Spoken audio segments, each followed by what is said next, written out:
All right, let's dive into something we've all dealt with but probably haven't thought enough about: stress.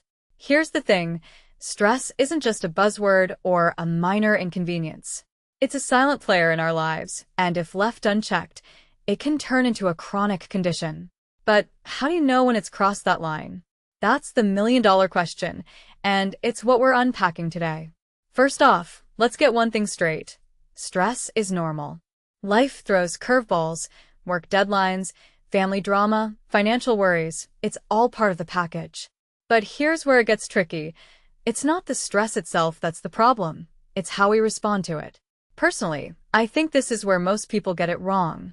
We often assume stress is something to just deal with, but what if I told you it's your reaction to stress that determines whether it becomes a chronic issue? That's a game changer. Dr. Akshay Syal, an internal medicine physician, points out something fascinating.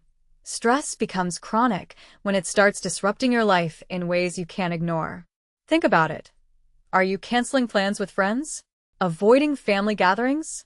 Losing interest in hobbies you once loved? If stress is stealing your joy and messing with your daily routine, that's a red flag. What makes this really interesting is how subtle it can be. You might not even realize it's happening until it's too late. Here's a detail I find fascinating.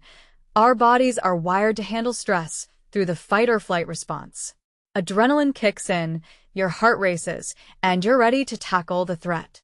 But here's the kicker. This mechanism, which was designed for prehistoric dangers, is now triggered by modern stressors like work meetings or relationship issues. From my perspective, this mismatch between our biology and our environment is where the real problem lies. Over time, this constant activation can lead to fatigue, high blood pressure, and even mental health issues like anxiety or depression. It's like your body's alarm system is stuck on high alert, and it's wearing you down. Now, let's talk solutions. If you suspect your stress is becoming chronic, the first step is to talk to a healthcare provider. I know it sounds obvious, but how many of us actually do it? We tend to brush it off, thinking it's just part of life. But here's the thing: chronic stress isn't something you can outrun. It requires intervention, whether that's therapy, lifestyle changes, or both. What many people don't realize is that hobbies can be a powerful tool in managing stress. Finding something that takes your mind off your worries, whether it's painting, hiking, or even gaming, can make a huge difference. It's not just about relaxing. It's about rewiring your brain to focus on something positive. If you take a step back and think about it, stress is a lot like a fire.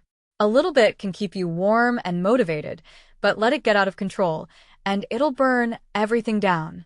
The key is recognizing when it's starting to spread and taking action before it's too late. Personally, I think this is one of those topics where awareness is half the battle.